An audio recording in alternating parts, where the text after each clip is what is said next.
Të nderuar shikues, mirëmbrëma, me Harbi Aliajn për të cilën tek ju edicionin qendror informativ. Do të me kolegen Nisida Tufa, më parë ju njohim së bashku me titujt kryesor. Është gjetur i vrarë me armë zjarri një 30 vjeçar nga Shkodra, Arjan Ferracaku, pronar lokalesh. Në Velipoj është qelluar me Kalashnikov nga persona ende të pa identifikuar, teksa kalëronte në një zonë në periferi të Shkodrës. Policia po heton për ngjarjen e rëndë. Papastërtia evidentohet nga kryeministri Rama si problemi kryesor i këtij sezoni turistik. Ministri i Brendshëm Xhafaj përforcoi qëndrimin kur deklaroi se sezoni që po mbyllet ishte i qetë dhe i sigurt. Policia nuk bën të ditur asnjë detaj nga hetimet për sulmin në banesën e prindërve të gazetares Klodiana Lala dhe as faktin nëse ka ndonjë të dyshuar. Për hetimin është ngritur një grup i posaçëm ekspert të policisë dhe prokurorisë. Ende asnjë gjurmë nga gëzim Hysaj dhe Agron në Mollaj, Daj dhe Nip nga Shkodra të larguar nga shtëpia prej 10 ditësh. Grupi hetimor po pret tabulatet e telefonisë për të zbuluar dhe të zbardhur komunikimet e fundit të tyre. News24 dhe stafi i emisionit Shqiptarët për Shqiptarët denoncojnë abuzimin dhe mashtrimet e kryera nga persona të pa autorizuar, të cilët kërkojnë ndihmë financiare në emër të tyre për të ndihmuar njerëz në nevojë. Ministri i Brendshëm i Italisë Matteo Salvini ka kritikuar Bashkimin Evropian, i cili është shprehur kundër dërgimit të emigrantëve afrikan në vendin tonë. Salvini deklaroi i prerë se propozimi i Tiranës do të zbatohet. Qindra antar të Kongresit Amerikan ndoqën ceremoninë funebre për ish senatorin McCain, i cili u nda nga jeta në moshën 81 vjeçare. Ashtu siç ishte parashikuar, presidenti Trump nuk ishte i pranishëm. Trajneri i kombëtares së Shqipërisë Kristian Panucci publikoi listën me 25 lojtarët që do të ketë në dispozicion në Ligën e Kombeve. Tekniku i ka dhënë fund eksperimenteve duke thyer në skuadër thuajse të gjithë senatorët kuqezi.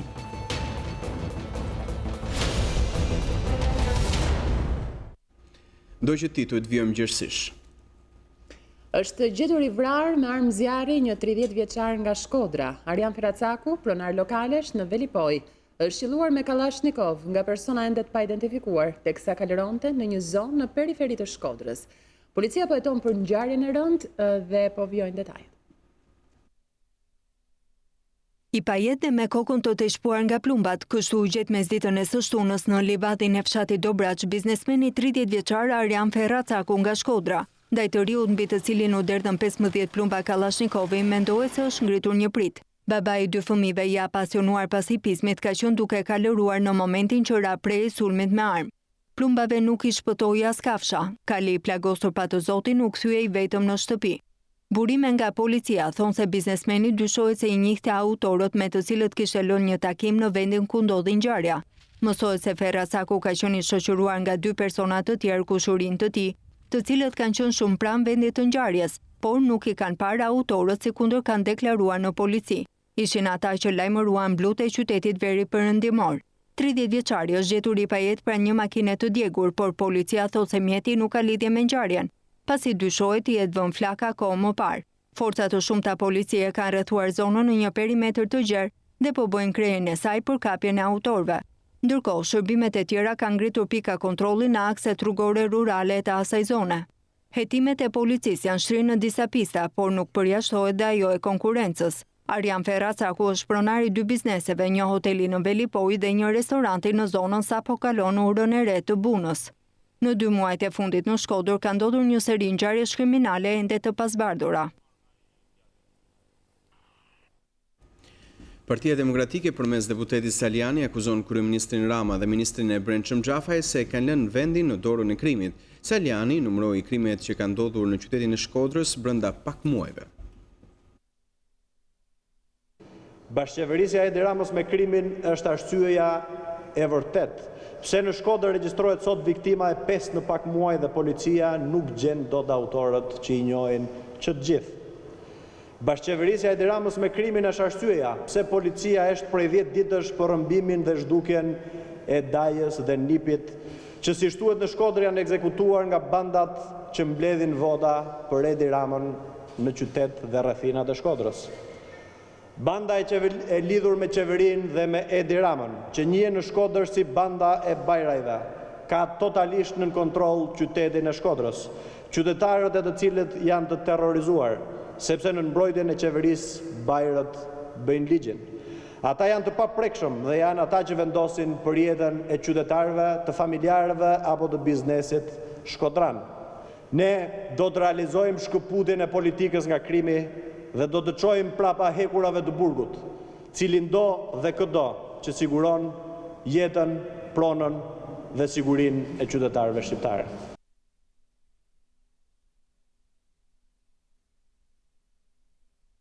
Kryetaria e Bashkisë së Shkodrës, Voltana Ademi, ka reaguar pas vrasjes së biznesmenit Arjan Feracaku, 31 vjeç, në zonën e Livadës. Përmes një postimi në Facebook, Ademi thotë se Shkodra po përjeton periudhën e saj më të vështirë, ku krimi po bën ligjin. Ajo i bën apel kryeministrit Edi Rama se do të mbajë përgjegjësi për këtë ngjarje kriminale.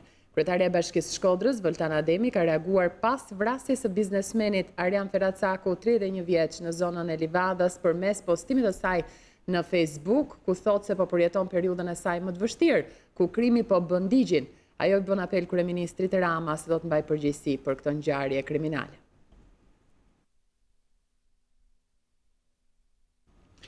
Nga qyteti i Vlorës, kryeministri i vendit Edi Rama foli me kënaqësi për ecurinë e këtij sezoni turistik, duke evidentuar si problem papastërtitë në territorin e vendit, por ai kërkoi të kalohet në një fazë më të avancuar të kontrollit të akseve rrugore. Ministri i Brendshëm Xhafaj përforcoi deklaratat e kryeministrit ku foli për uljen drastike të aksidenteve në rrugë, si dhe rritjen e qetësisë dhe të sigurisë. Kryeministri Edi Rama i dha vlerësim thuajse maksimal sezonit turistik që është në mbyllje. Nga Vlora i foli për rritje të numrit të turistëve, të cilët deri në fund të vitit parashikohet të arrijnë në 6 milion. Rama vlerësoi me pozitivitet hapësirat e reja të krijuara për turizmin, jo vetëm atë të plazhit. Shqetësim kryesor i kreut të qeverisë mbetet pastërtia. Problemi ynë kryesor jemi ne. Nuk janë as në fund të ditës strukturat dhe infrastrukturat, jemi ne. Ne, patriotët, që jemi gati t'i vëm flakën një flamuri të huaj, apo jemi gati që të ngrihemi të gjithë në këmbë me një birë në dorë dhe të shkojmë blinë të shehi Skënderbej kur fiton skuadra kuqezi. Ne jemi ata që hedhim mbeturinat ku t'na vi radha. Maksimalisht është vlerësuar nga shefi i ekzekutivit edhe siguria. Ngjarjen e Selenicës, ku vran 8 persona, kryeministri konsideroi si një moment të veçuar, nëse bëhet një paraleli me të shkuarën. Dhe patjetër që çdo vrasje është një lajm i keq që sjell vërtet shqetësim. Por nëse shikojmë se nga vim nuk ka të krahasuar, po mbase është bërë gjithmonë më e panevojshme që të bëjmë krahasime me çfarë ishim. Se të gjithë e dinë që s'ka të krahasuar. Edhe për ministrin e Brendshëm Fatmir Xhafaj, siguria jo vetëm në plazhe, por në të gjithë territorin e vendit ka qenë maksimale. Është një rezultat pozitiv, nga pikpamje kemi gati rreth 100 aksidente më pak dhe një ulje të ndjeshme të numrit të aksidenteve me pasojë. Natyrisht, duke dhënë këto shifra, dua të them se kjo është një çështje ku ne nuk jemi të kënaqur, përkundrazi, pavarësisht përmirësimeve që kemi bërë, jemi të vetëdijshëm se ka shumë për të bërë, qoftë nga pikpamja e përmirësimit infrastrukturor të rrugëve, por dhe nga pikpamja e menaxhimit të trafikut. Gjatë takimit në Vlorë, ku bëri bilancin e sezonit turistik, kryeministri Rama tha se do të vijojnë investimet në zgjatimin e lungëmarrjes nga zona e ujit të ftohtë deri në Orikum. Ai premtoi se vitin e ardhshëm do të nisin punimet për ndërtimin e fushës sanitare të Vlorës. E po ashtu, premtoi se në 2019 do të mundësohet kalimi në një pjesë të bypassit të Fierit. Ndërkohë, nuk ka asnjë të re nga hetimi për sulmin e 2 ditëve më parë në banesën e prindërve të gazetares Klodiana Lala. Policia nuk bën të ditur asnjë detaj nga hetimet dhe as nëse ka ndonjë të dyshuar për këtë ngjarje. Deklarohet vetëm fakti që për ngjarjen është ngritur një grup i posaçëm hetimor me ekspert të policisë dhe prokurorisë. Teksa kanë kaluar më shumë se 48 orë nga sulmi me armë zjarri ndaj banesës së prindërve të gazetares së News24 Klodiana Lala, policia nuk bën të ditur asnjë detaj nga hetimet dhe as faktin nëse ka ndonjë të dyshuar Policia bëri të ditur se në lidhje me këtë ngjarje është ngritur një grup i posaçëm hetimor me ekspert të drejtorisë së përgjithshme të policisë së shtetit, të drejtorisë vendore të policisë Tiranë në drejtimin e prokurorisë së rrethit gjyqësor Tiranë. Policia thotë se grupi hetimor ka kryer veprimet procedurale në vendin e ngjarjes dhe njësër veprimesh me metoda speciale të hetimit për të bërë të mundur zbardhjen e ngjarjes, identifikimin dhe kapjen e autorëve. Policia e Tiranës ka sqaruar edhe një herë ngjarjen e ndodhur më 30 gusht, ndërsa thekson se po punohet me intensitet maksimal, por vetëm kaq. Ndërkohë, gazetarja Klodiana Lala ka dhënë dje dëshminë e saj në prokurorinë e Tiranës. Mësohet se ajo i ka qëndruar deklaratës se sulmi me armë mbi banesën e prindërve të saj është bërë për shkak të punës si gazetare, pasi ajo vetë dhe as familjarët e saj nuk kanë ndonjë konflikt tjetër. Ngjarja ngjalli pasiguri në vend dhe që nga presidenti i Republikës, kryeministri, kreu i opozitës, organizatat dhe emisionet e huaja në vend denoncuan ngjarjen dhe kërkuan që autorët të vihen përpara drejtësisë sa më shpejt. Të hënën një sesion i ri parlamentar ku pritet që majoranca dhe opozita t'i rikthehen debateve politike. Kthimi i ligjit për teatrin e ri nga presidenti i Republikës do të risjell përplasjen politike mes tyre, ndërkohë që është mbaruar edhe në fakt nuk ka kaluar për të votuar nga sesioni i kaluar ligji për magjistratët e rinj, ligj që gjithashtu ka krijuar ndarje të thellë mes palëve. Të 140 ligjvënësit i rikthejnë kësaj të hënë llogoreve politike në parlament. Pas 4 javëve të një armëkushimi të detyruar për shkak të ndërprerjes së punimeve të parlamentit, të majtë të djathtë do të rinisin betejën politike në sesionin e 3 të legjislaturës së 9.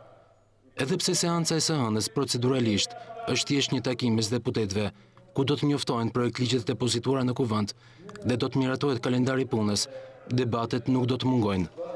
Ditët e para të punës së parlamentit në komisionet parlamentare do të karakterizohen nga përplasje të forta politike.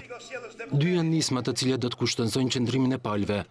Deputetët do duhet të diskutojnë mbi dekretin e presidentit të Republikës Ilir Meta, i cili ktheu për rishqyrtim në kuvend ligjin për ndërtimin e teatrit të ri kombëtar, ligj që u kundërshtua me forcë nga opozita, por që u miratua vetëm nga votat e majorancës. Me shumë gjasa, shumica socialiste do të rrëzojë dekretin presidencial për t'i hapur rrugë më pas zbatimit të ligjit, ashtu siç eksponentët e saj kanë deklaruar edhe publikisht. Mjafton të krahasoj shkollën Kosova të vjetër me shkollën Kosova të re, për të hapur vizionin e tyre se çfarë potenciali ka që në vend të një teatri të vjetër të rënuar, ne të kemi një teatr të ri, dhe besoj për të gjithë ata që kanë prekur me dorë dhe kanë parë punët në Tiranë, nuk mund të thonë dot mos ma prek të mos ma prek atë. Gjërat ndryshojnë kur i prek me dorë, kur vë dorë. Një tjetër nismë që do të hidhet në votim në seancë është ligji për magjistratët e rinj, që synon plotësimin e vendeve vakante në sistemin e drejtësisë nga të shkarkuarit për shkak të vettingut. Projekt ligji kërkon votën e të paktën 84 deputetëve, numër të cilin majoranca nuk e zotëron. Përgjatë javëve të fundit të korrikut, para mbylljes së sesionit të kaluar, socialistët u arvatën të merrnin mbështetje të paktën nga ish aleatët e LSI-s, por si ja dolën dot të gjenin emëruesin e përbashkët me ta. Vendimi i parë, cilin duhet votojmë së bashku, bashkë me Partinë Demokratike dhe Lëvizjen Socialiste për Integrim, është pikërisht mundësimi i pranimeve të reja në shkollën e magjistraturës. Prioritet në sesionin e ri do të jetë edhe reforma zgjedhore, e cila kërkon konsensus politik. Majoranca nga njëra anë kërkon me ngulm ligjërimin e votimit të emigrantëve në votime, ndërkohë që opozita ka ngul në zbatimin e votimit dhe numërimit elektronik në zgjedhje. Nuk ka asnjë pakt me Partinë Socialiste dhe nuk do të ketë asnjë pakt me Partinë Socialiste për reformë zgjedhore para se ne të japim përgjigje dhe zgjidhje politike katastrofës në cilët gjendet vendi. Socialistët rëndësi kanë dhënë edhe depolitizimit të administruesve të zgjedhjeve, por pa specifikuar nëse do të përqendrohen vetëm në komisionet e niveleve të dyta të treta, apo do të kërkojnë shtrirjen edhe në kupolën drejtuese të procesit, Komisionin Qendror të Zgjedhjeve. E hëna pritet të karakterizohet nga debate mes palëve, duke u bërë një pasqyrë e asaj çka do të ndodhë në muajt e ardhshëm të këtij sesioni parlamentar. E premtja shënoi mbylljen e mandatit 4 vjeçar të detyrës në Shqipëri për ambasadoren e Bashkimit Evropian, Romana Vlahutin. Me këtë rast, Vlahutin përcolli një mesazh për Shqipërinë dhe shqiptarët, teksa thotë se ndihet mirënjohëse që pati mundësinë për të punuar në të mirë të Shqipërisë. Vlahutin shpreh se vendi po ecën qëndrueshëm drejt Bashkimit Evropian. Unë mund t'ju uroj veç fuqi dhe vendosmëri për të arritur këtë qëllim sa më shpejt. Për mua, ka qenë dhuratë e çmuar të ndaj jetën me njerëz të mirë dhe ta kisha Shqipërinë shtëpi për 4 vitet e fundit, e mbyll mesazhin e saj Vlahutin.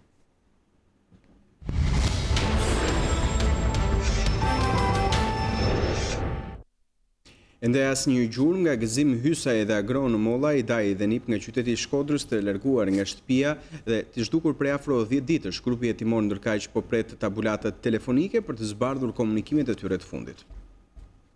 Policia dhe prokuroria e Shkodrës po presin ardhjen e tabulatave telefonike për të parë se cilat janë telefonatat e kohëve të fundit të shtetasve Gëzim Hysaj, banues në Postrib në Shkodër, dhe Agron Mollaj, banues në fshatin Dobraç të njësisë Rrethina në Shkodër. Këta 2 persona që nga mbrëmja e 23 gushit rezultojnë të zhdukur. Familjarët e tyre kanë bërë denuncim në polici menjëherë pas ikjes së tyre nga banesat vetëm pas pak orësh, duke qenë se janë alarmuar sepse familjarët e tyre nuk janë rikthyer në banesë. 2 bashkëshortet e të 2 personave të zhdukur kanë bërë denuncim në polici duke treguar gjithçka që ata dinë. Deri në këto momente, pas kaq ditësh, ende nuk ka asnjë pistë në lidhje me zhdukjen e këtyre 2 personave. Familjarët, por dhe policia, pas 10 ditësh nga zhdukja e tyre, nuk kanë ende asnjë lloj informacioni se ku mund ndodhen shtetasit Gëzim Hysaj dhe Agron Molla, apo se çfarë mund të ketë ndodhur me ta. Pavarësisht kërkimeve të shpeshta të policisë, kudo në Shkodër, por edhe në vende të tjera, apo dhe interesimit të gjithë efektiveve, ende nuk është arritur të bie në gjurmët e tyre. Gjykata e Tiranës lë në burg 61 vjeçarin Qiriako Nakuçi, i cili kishte abuzuar për 16 vite me radhë me vajzën e tij, e cila pas denoncimit dhe arrestimit të tatit është strehuar në një qendër për vajzat e dhunuara dhe të trafikuara. Ngjarja monstruoze u zbulua pasi e abuzuara, vajza 25 vjeçare, ju drejtua për ndihmë policisë kryeqytetit, kur u theu se që prej moshës 9 vjeçare, në mënyrë të vazhdueshme, i ati kundër dëshirës saj, kishte abuzuar seksualisht me të. Duket se drama e vajzës nisi fill pas divorcit të prindërve të saj, ndërsa 3 fëmijët qëndruan me tatin. Ndonse për vite me radhë, viktime e abuzimit, vajza gjeti guximin vetëm pasi disa murgesha mësuan fakte tronditse dhe shtyn të kërkonte ndihmën e autoriteteve. 25 vjeçaria ka rrëfyer gjithçka tek murgeshat, madje edhe se si në moshën 19 vjeçare kishte mbetur shtatzën me babain e saj dhe kishte abortuar fëmijën. Por frika dhe kërcënimet nga jati kishin ndikuar që vajzat heshte. Nga ana e tij, 61 vjeçari e ka pranuar gjithçka në polici, ndaj tij rëndojnë 3 vepra penale, ajo e marrëdhënieve seksuale ose homoseksuale me personat në familje, marrëdhënie seksuale me të mitur, si edhe dhuna në familje. 2 vajzat pa autorizuara mashtrojnë duke kërkuar para në emër të emisionit Shqiptarët për Shqiptarët. Vajzat që do të shihni në foto janë parë këtë të shtunë në Bregdetin e Jalës duke kërkuar ndihmë financiare për operimin e një fëmije 8 muajsh. Denoncimi është bërë nga gazetarja Ola Bruko, e cila është edhe njëherë moderatori e emisionit Shqiptarët për Shqiptarët, sezoni i ri i cilit pritet të rinisë së shpejti në News24.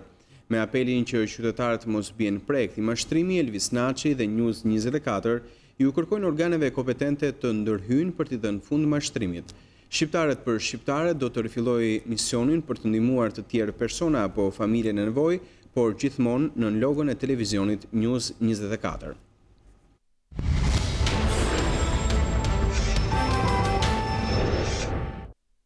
Autoriteti kombëtar i ushqimit ka bllokuar 55 ton miell gruri nga Kosova dhe Serbia në pikën e kalimit kufitar të Morinës. Mielli rezultoi me nivelin e proteinës më të ulët se norma e lejuar për prodhim buke, si edhe nuk përputhej me dokumentacionin shoqërues. AKU bllokoi edhe një sasi mishi në fier të pacertifikuar dhe pa vul të veterinerit. Në kuadër të masave të përforcuara për sigurinë dhe cilësinë ushqimore të produkteve që importohen, Autoriteti Kombëtar i Ushqimit ka bllokuar një ngarkesë prej 55 ton miell gruri. Gjatë kontrollit të ushtruar në pikën doganore të Morinës, u evidentuan 2 subjekte që do të fusnin në vend miell me origjinë nga Kosova dhe Serbia. Konkretisht, për ngarkesën 30 ton miell gruri nga Kosova, pas analizave të kryera, ky produkt rezultoi me nivelin e proteinës më të ulët se e deklaruar në dokumentacion dhe më i ulët se norma e lejuar për prodhim buke.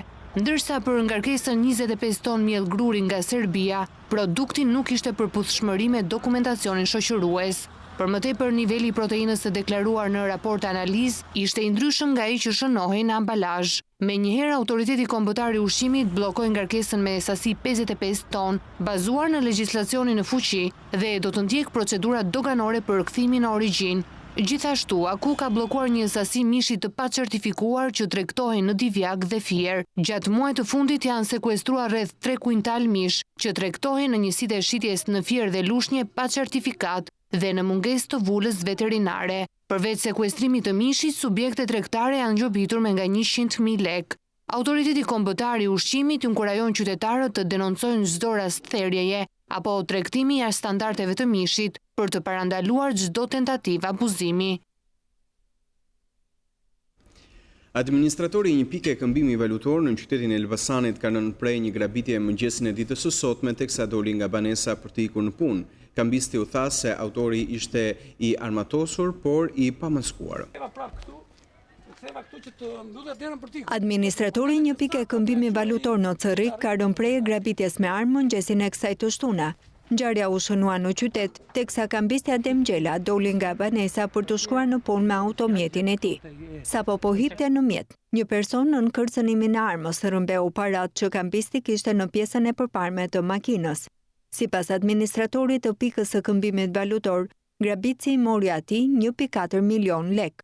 Për mediat, kambisti u shpreh se fillimisht kishte menduar se grabitësi kishte armë lodër, por teksa autori ka shtuar dozat e kërcënimit, atëherë kambisti ka kuptuar se bëhej fjalë për një grabitje dhe është larguar me vrap drejt banesës. Hap makinën dhe hap kroskotin, fus lekët. Lekët i kisha me qeset verdh me zinxhir, me gazetë, më shtjellon me gazetë. Dhe kisha rreth 4 milionë ca lek.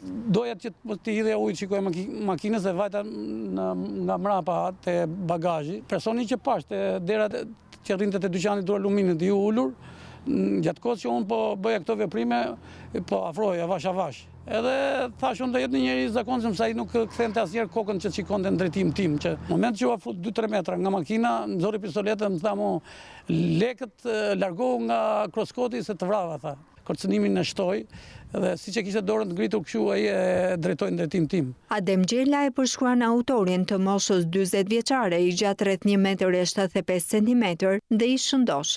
Fakti që nuk mbante mask e bën për të identifikuar lehtësisht nëse do ta shikonte përsëri.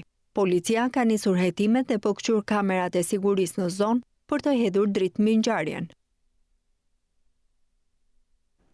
Përfundimi i punimeve në aksin Lin Pogradec pas pastrimit të vijës së liçenit nga ndërtimet e ka transformuar tërësisht zonën rruga sipas standardeve europiane dhe tashmë ndriçuar, i ofron banorëve dhe përdoruesve të saj më shumë komoditet dhe siguri. Përfundojnë punimet për aksin Lin Pogradec. Gjatë përurimit të këtij aksi me gjatësi prej 16.5 km, Ministri i Infrastrukturës dhe Energjisë Damian Gjiknuri tha se pastrimi i vijës së liçenit nga ndërtimet paleje ka sjellë një transformim të zonës. Po të kthejmë kokën para 4 vjetësh, kjo pamje e liçenit, pra mbi 16 km, ka qenë totalisht tjetër. Një rrugë e ngushtë e shkatruar dhe një liçen tërësisht i zënë nga ndërtime paleje. Rruga e kategorisë C1 është e pajisur me të gjitha elementet e sigurisë rrugore, dekorative dhe ndritshëm. Një rrugë me gjitha elementet e sigurisë rrugore, me elementet dekorativ, ndriçim dhe një trotuar që është një projekt goxha i veçantë për shkak të liçenit si pasuri që kemi ne. Për turistët dhe banorët e zonës, ky investim përveç se ofron mundësi shëtitje gjatë orëve të pasdites dhe darkës, krijon edhe më shumë siguri për qarkullimin e tyre. Nëse më parë banorët ndiheshin të friksuar për të qarkulluar në orët e vona të darkës për shkak të errësirës, ata tashmë mund të ecin në trotuarin e ndërtuar deri në Pogradec. Nuk ka fjalë. Është një gjë e rrallë. Shtatorja të ecësh në këtë kohë, të mund të ecë të shtypni makinat, me fjalë, nuk mund të ruheshe kudo që të shkelni. Mirëqenia, rruga, gjithçka është një plus për banorët, rritet vlera e pronës. Pas këtij investimi, punimet do të shtrihen tek tuneli panoramik në hyrje të qytetit të Pogradecit. Në këtë pikë projekt kanë përfunduar segmentet rrugore ndërmjet gjysmë tuneleve, si dhe 85% e punimeve ndërtuese të strukturave. Pas denoncimeve të vazhdueshme në News24 për situatën kaotike në Urën e Shkozës, kompania ndërtuese ka ndërhyrë duke asfaltuar pikërisht segment rrugor. Kjo ndërhyrje e përkohshme ka lehtësuar dukshëm trafiku në këtë zonë, por ende nuk ka një përgjigje se përse kanë ngecur prej muajsh punimet për ndërtimin e unazës dhe zgjatimin e bulevardit të Lanës drejt zonës së Shkozës. Ka mjaftuar më pak se një ngarkesë kamioni me asfalt për të lehtësuar dukshëm trafikun kaotik mbi Urën e Shkozës.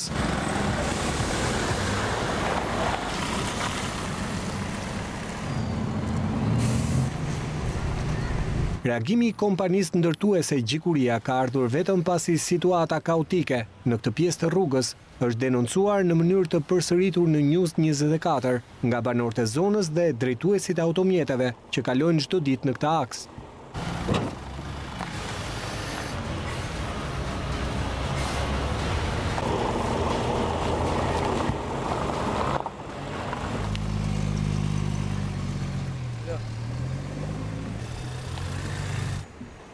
Në këtë mënyrë, kompania ndërtuese ka përmbushur vetëm një pjesë të detyrimit ligjor për mirëmbajtjen e rrugës ekzistuese të dëmtuar më së pari nga mjetet e rënda të saj, që punojnë për zgjatimin e bulevardit të Lanës drejt Shkozës, por nëse kompania private nënkontraktuar nga shteti shqiptar reagoi edhe pse me disa muaj vonesë, vetë institucioni përgjegjës, Autoriteti Rrugor Shqiptar, vijon të heshtë dhe të mos jap asnjë informacion zyrtar se përse investimi më i madh infrastrukturor për kryeqytetin, unaza e madhe dhe zgjatimi i bulevardit të Lanës drejt Shkozës ka ngecur në mes dhe nuk punohet prej disa muajsh.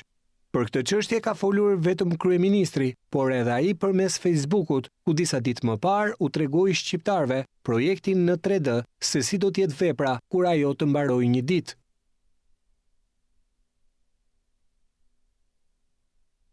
Dhe tani një lajm i fundit, ju po e ndiqni edhe përmes fleshit informativ me titra ka të bëjë me ish-kreun e ARSH-s Dashamir Xhika, specialistët e krimit ekonomik dhe financiar në drejtorinë vendore të Policisë Tiranë ekzekutuan vendimin penal numër 94 i datës 1/9/2018 të gjykatës së apelit për krimet e rënda Tiranë, e cila ka vendosur ndryshimin e masës së sigurisë nga arrest në shtëpi në arrest me burg në ngarkim të shtetasit nënhetim Dashamir Xhika, 47 vjeç, banues në Tiranë, ish drejtori i Autoritetit Rrugor Shqiptar. Xhika është person nënhetim i dyshuar për konsumim të veprave penale të korrupsionit pasiv i funksionarëve të lartë shtetëror dhe shpërdorim detyre të parashikuara nga nenet 260 dhe 248 të Kodit Penal.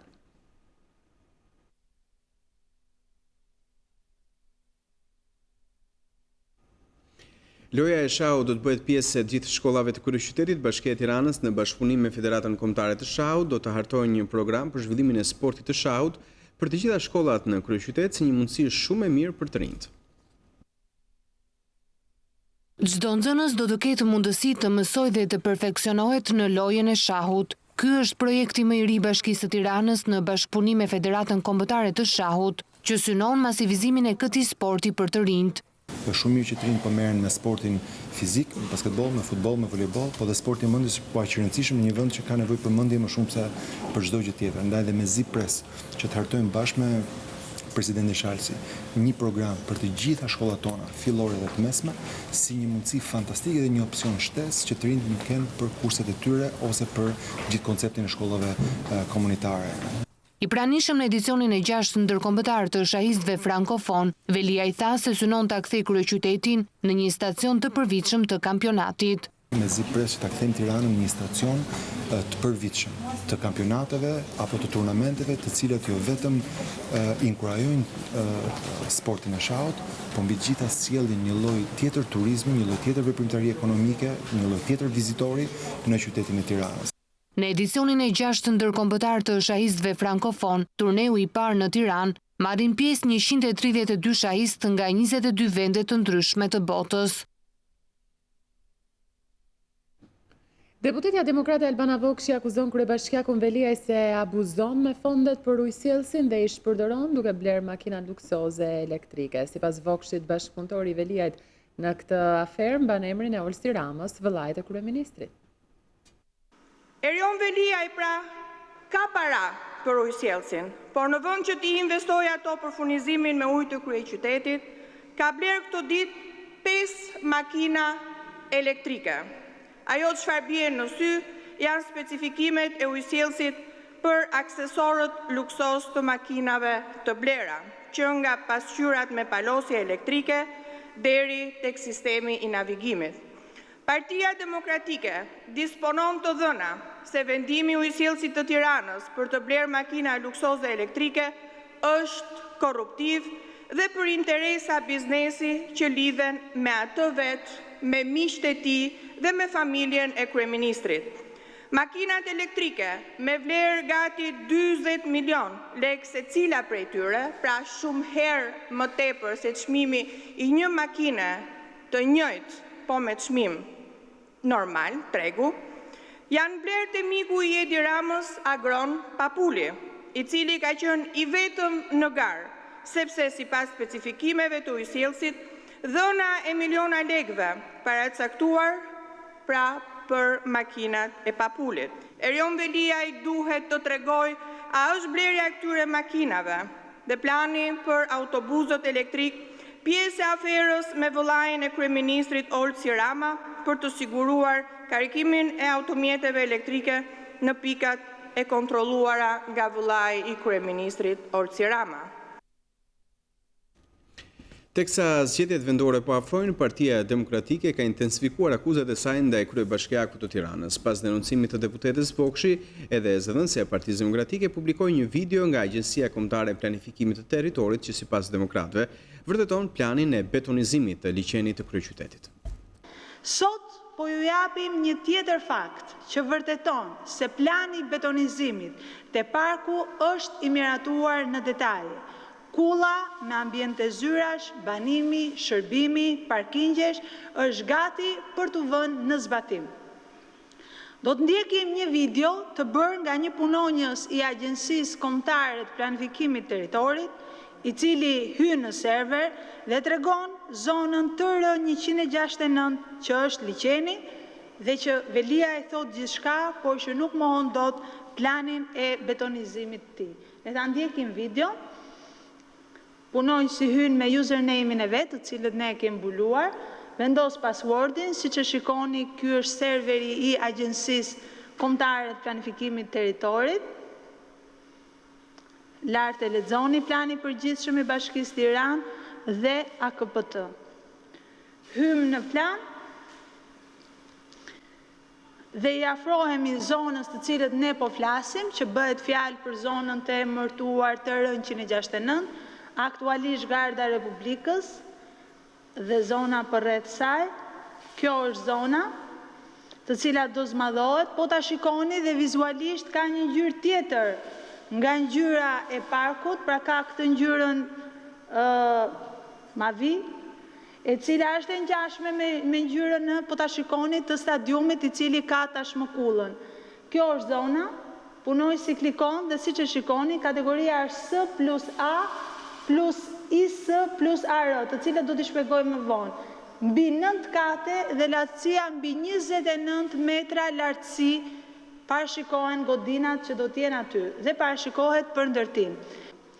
E sfidoj publikisht Erion Veliajn që të ballafaqohemi me fakte për këtë plan betonizimi dhe të mos shihet pas propagandës, sepse qytetarët nuk i besojnë më mashtrimet e tij.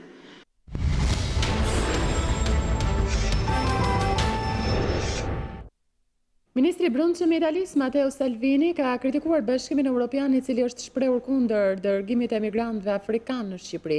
Salvini deklaroi prerë se propozimi i Tiranës do të zbatohet. Më herët, Bashkimi Evropian kërkoi që emigrantët afrikanë të vendosin vetë nëse dëshirojnë të dërgohen në Shqipëri. Ministri i Brendshëm italian Matteo Salvini ka kritikuar përpjekjen e Brukselit për të penguar Italinë të dërgojë emigrant afrikan nga brigjet italiane drejt Shqipërisë, pasi vendi ynë ofroi që t'i vinë në ndihmë Romës duke marrë 20 emigrant nga Eritrea, të bllokuar në një anije prej disa ditësh. Duke folur në një tubim në Padova, ministri i Brendshëm italian u zotua se do të injorojë direktivat e Brukselit që kërkon që emigrantët të zbarkojnë në Itali. Politikani, i cili njihet për qëndrimet e tij euroskeptike, deklaroi se pavarësisht kundërshtimeve të Bashkimit Evropian për një marrëveshje bashkëpunimi mes Italisë dhe Shqipërisë për emigrantët, ai do ta vënë në zbatim propozimin e Tiranës. Salvini deklaroi se gjatë këtyre 20 viteve ne ishim mësuar me faktin se emigrantët po vinin në Itali nga Shqipëria. Per la prima volta dopo 20 anni si è riusciti a mandare degli immigrati dall'Italia all'Albania. Për herë të parë pas 20 vjetësh kemi arritur që të dërgojmë disa emigrant nga brigjet e Italisë drejt Shqipërisë, por Europa nuk e pëlqen këtë. Europa tha jo. Bashkimi Evropian deklaroi se ne mund t'i dërgojmë emigrantët në Shqipëri në marrëveshje me qeverinë e Shqipërisë, vetëm nëse emigrantët bien dakord që të dërgohen atje. Në teori këta njerëz po largohen nga lufta, por kur vinë këtu ata duan të zgjedhin edhe hotelin ku dëshirojnë të qëndrojnë. Nëse Shqipëria dëshiron të mirëpres ata, atëherë do të dërgohen atje dhe pikë. Të mërkurën, Natasha Bertozë, dhënëse e Komisionit Evropian, tha se për shpërndarjen e emigrantëve në rast të një marrëveshje dypalqe mes një vendi antar të BE-s dhe një vendi të tretë, në këtë rast të Shqipërisë, nevojitet edhe konsensusi i emigrantëve.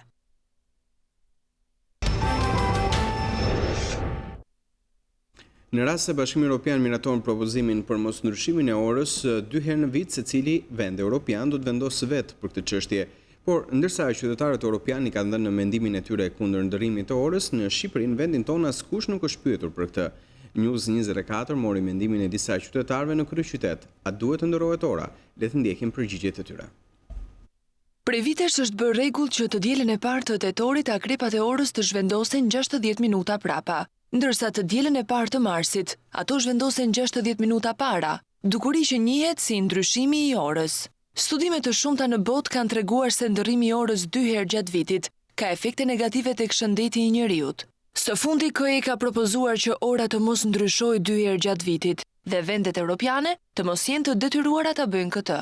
Nëse propozimi i Komisionit Evropian për të mos ndërruar orën do të miratohet edhe nga Parlamenti Evropian dhe Këshilli i BE-s, atëherë secili vend i Europës do të vendosë nëse dëshiron të mbajë një orë dhe cila do të jetë ajo. 84% e europianëve nga 4.6 milion të pyetur kërkojnë të jepet fund ndryshimit të orës çdo sezon vjeshte ose pranvere. Por a janë edhe qytetarët shqiptar të këtij mendimi? Dëshira personale ime është të qëndroj ora e përgjithmonë një lloj, sepse që orientohen njerëzit. Kursimi nuk është shumë i madh, ma merr mendja mua. Jo, nuk janë të ndryshohet ora. Po përse?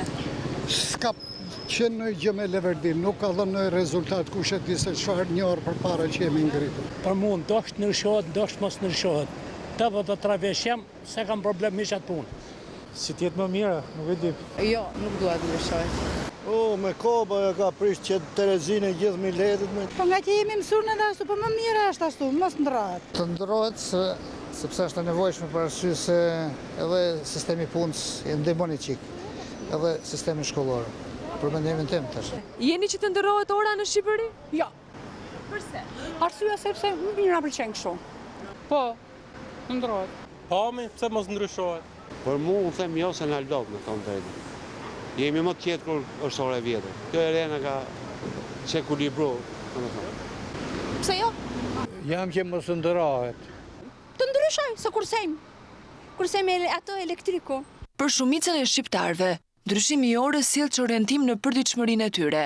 Të pyetur nëse preferojnë orën verore apo atë dimërore, qytetarët janë përgjigjur kështu. Mendoj që është më e përshtatshme ora dimërore. Ora dimërore.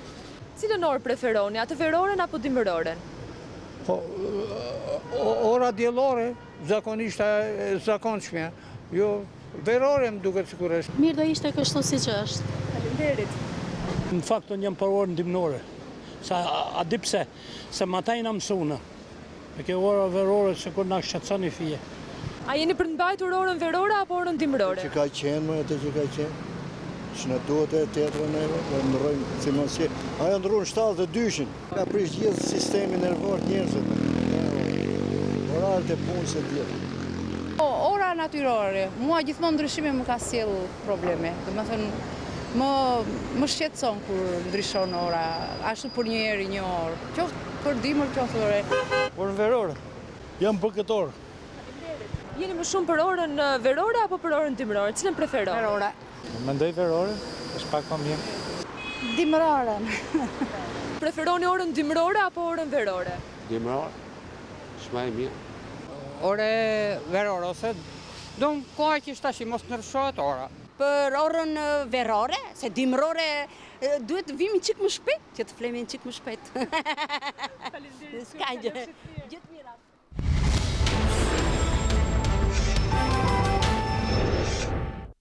Trajneri kombëtar së Shqipërisë Kristian Panucci publikoi listën me 25 lojtarët që do të ketë në dispozicion për Ligën e Kombeve. Tekniku i ka dhënë fund eksperimenteve duke kthyer në skuadër thuajse të gjithë senatorët kuqezi. Pushimet kanë përfunduar ashtu si dhe koha eksperimenteve për Kristian Panuccin. Gjërat bëhen serioze për kombëtarin e Shqipërisë që do të debutojë në kompeticionin e ri të UEFA-s Liga e Kombeve, kundër Izraelit më 7 shtator dhe Skocisë 3 ditë më pas, i kurzuar nga rezultate negative të misoreve të fundit, dëmtimeve por dhe minutave të pakta që lojtarët kanë në këmbë. Panucci publikoi listën me 25 futbollistët që do të ketë në dispozicion. Tekniku duket se është rikthyer në rrënjët e trashëgimisë së Debiazit, duke grumbulluar shumë prej gardës së vjetër të paraardhësit, por nuk mungojnë derisit, si Enea Miaj, Besir Demiri dhe Egzon Binaku. Jam përpjekur të thërras futbollist me më shumë përvojë për këto dy takime në këtë grup shumë të ekuilibruar, siç jemi ne. Tashmë, nis një epokë e re, një histori e re për ekipin kombëtar të Shqipërisë. Çdo gjë deri tanishme është zeruar, duke përfshirë çdo eksperiment të kryer. Liga e Kombeve është një kompeticion shumë thelbësor për ne. Një prej rikthimeve të rëndësishme është kapiteni Ansja Golli, i cili u la jashtë për ndeshjet e fundit, ndërsa nuk munguan dhe mërit. Në lidhje me rikthimin e Agollit nuk e kam thënë kurrë që nuk do ta thërras Ansin në ekipin kombëtar, por kam thënë që gjatë këtij viti, me ndeshje miqësore do të mundohemi të gjejmë zëvendësin. Kam thënë që në momentin që do të na shërbejë dhe do të na jap një dorë, do e thërrasim.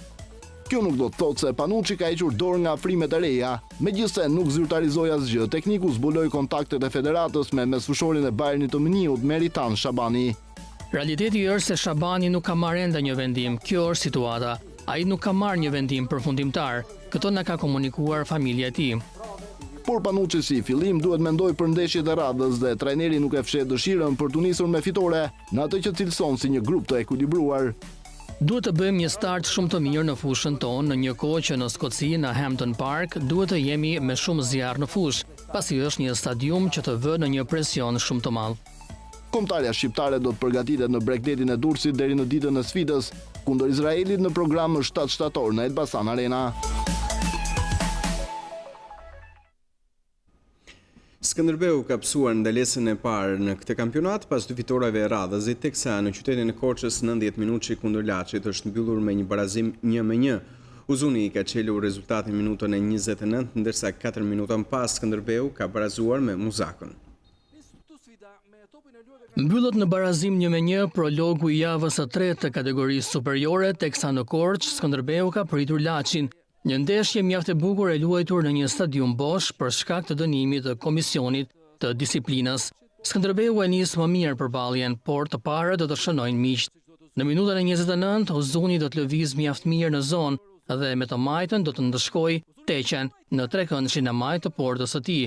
Gjithsesi gëzimi i miqve nuk zgjat shumë, pasi 4 minuta më pas Muzaka është në vendin e duhur për të shtyrë në rrjet topin e kthyer nga shtylla. Emocionet më të mëdha do të jenë në pjesën e dytë, pavarësisht se nuk do të ketë më gola.